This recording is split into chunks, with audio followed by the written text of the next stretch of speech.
Ministère Bethesda. Ministère Bethesda. Et puis je voulais signaler quelque chose. La bénédiction, ce n'est pas les possessions, ce n'est pas la richesse. La bénédiction peut engendrer les richesses, mais la richesse n'engendre pas la bénédiction. Parce que beaucoup de gens, voyons, un tel a des voitures, il a un mariage, il a ceci, oh il est béni, c'est faux, c'est pas ça la bénédiction. Joseph était béni, mais il était esclave dans la maison de Potiphar. Et la Bible dit que Potiphar, qui avait de l'argent, lorsque Joseph est rentré chez lui, Potiphar, toutes ses affaires avaient prospéré. Tout ce qu'il possédait avait prospéré et il savait que c'est à cause de ce jeune homme qu'il avait reçu chez lui. Donc en réalité, qui était plus riche? Donc Joseph, un esclave, est devenu la source de prospérité de Potiphar. Pourquoi? Parce que Joseph était béni. Ne confondez jamais la bénédiction parce que vous voyez quelqu'un avec des possessions, vous croyez que Dieu l'a béni. C'est faux. La possession, on peut l'avoir même derrière le diable. Vous voyez? Le diable peut permettre que quelqu'un ait des possessions. Quelqu'un peut vendre, mais tu verras toujours quelque chose dans la vie de cet homme qui va te rappeler qu'il y a un truc qui n'est pas normal. Tous les grands que vous voyez là, quand vous fouillez leur vie, il y a un truc anormal dedans. Ils sont malheureux.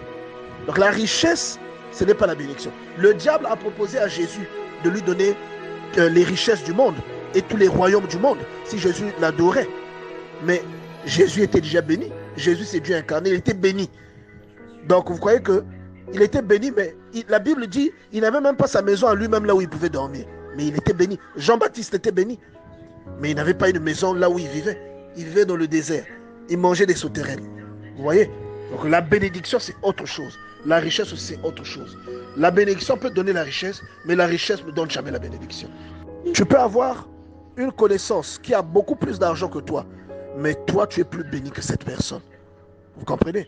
Tu es plus béni que cette personne. Et un jour, ta bénédiction va exploser. C'est là où vous voyez par exemple Joseph qui était esclave dans la maison de Potiphar. 13 ans plus tard, Joseph commande toute l'Égypte. Donc même Potiphar est en dessous de lui.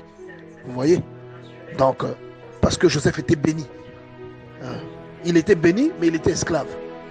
Il était béni, mais il a été prisonnier. Parce qu'il a eu peur de commettre un péché. On l'a accusé faussement, il s'est retrouvé en prison. Mais il était béni. Mais même dans la prison, Dieu était avec lui. Ses propres frères l'ont jeté dans un puits. Même dans le puits, Dieu était avec lui. Vous voyez?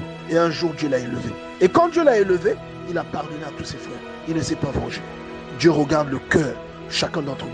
Il regarde le cœur. C'est pourquoi ne courez pas après des choses éphémères. Parce que ce derrière quoi vous pouvez courir aujourd'hui, pour vous compromettre pour une chose éphémère. Si jamais le Seigneur vous prend aujourd'hui, toutes ces choses-là vont rester. D'autres personnes conduiront vos voitures. D'autres personnes porteront vos vêtements. On ira donner ça à la Croix-Rouge. On ira donner ça à Caritas. Mais vous, vous irez comparaître devant Dieu. Et en allant comparaître devant Dieu, je vous garantis que vous allez vous rendre compte que vous avez commis une bêtise. Vous avez suivi des choses qui conduisent à la mort. Vous avez poursuivi des possessions. Vous vous êtes corrompu pour des biens. Mais vous avez perdu votre âme.